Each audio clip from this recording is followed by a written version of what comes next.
اللهم صل على محمد وعلى آل محمد كما صليت على إبراهيم وعلى آل إبراهيم إنك حميد مجيد. اللهم بارك على محمد وعلى آل محمد كما باركت على إبراهيم وعلى آل إبراهيم إنك حميد مجيد. السلام علیکم. آج کی اس ویڈیو میں آپ لوگوں کے ساتھ 9ویں روزے کے وظائف اور عبادات شیئر کروں گی.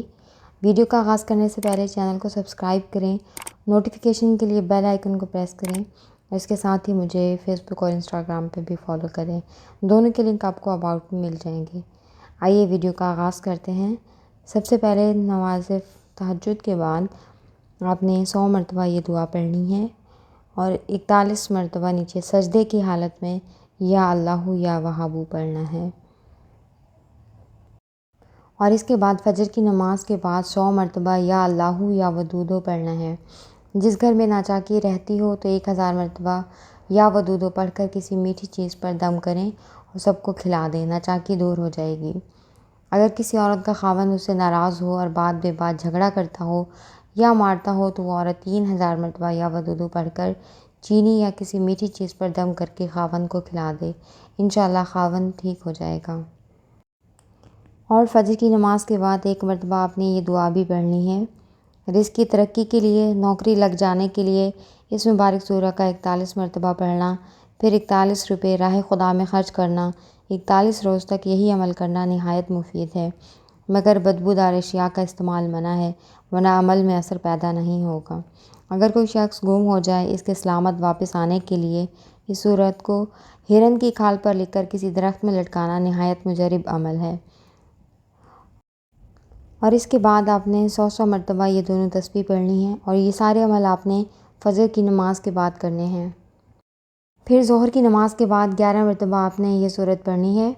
حضرت عمر فاروق رضی اللہ تعالیٰ عنہ سے روایت ہے کہ رسول اللہ صلی اللہ علیہ وسلم نے فرمایا، جو بندہ بازار گیا اور اس نے یہ کلمات پڑھے تو اس کے اعمال میں 10 لاکھ نیکیاں لکھ جاتی ہیں اور اس کے 10 لاکھ گناہ مٹا دیے جاتے ہیں اور اس کے 10 لاکھ درجے بلند کر دیے جاتے ہیں. اور اس کے بعد 11 مرتبہ عصر کی نماز کے بعد آپ نے یہ دعا پڑھنی ہے. اور مغرب کی نماز کے بعد 3 مرتبہ یہ دعا پڑھنی ہے. رسول اللہ صلی اللہ علیہ وسلم نے روزانہ صبح و شام کے وقت یہ دعا 3 بار پڑھا کرتے تھے. صبح پڑھ لے تو دن بھر کی اور شام کو پڑھ لے رات بھر کی نعمتوں کا شکر ادا ہو جاتا ہے. اور نماز تراویح کے بعد 3 مرتبہ آپ نے یہ دعا پڑھنی ہے. اگر کسی کو متلی یا ابکائی لاحق ہو اور کسی طرح آرام نہ آتا ہو تو ایک کورے مٹی کے پیالے کو عرق و گلاب سے دھو کر خشک کرنے کے بعد 3 مبارک آیات کو لکھ کر اس میں 3 دفعہ پانی پلانا یا دوا پلانا نہایت مفید اور مجرب ہے. اور سب سے آخر میں رات کو سونے سے پہلے 3 مرتبہ آپ نے یہ دعا پڑھنی ہے. اس کے ساتھ ہی میں آپ لوگوں سے اجازت چاہتی ہوں. امید ہے آپ کو میری آج کی ویڈیو پسند آئی ہوگی. اگر پسند آئی ہے تو اس کو لائک اور شیئر ضرور کیجیے گا. نیکی کی بات پھیلانا صدقہ جاریہ ہے.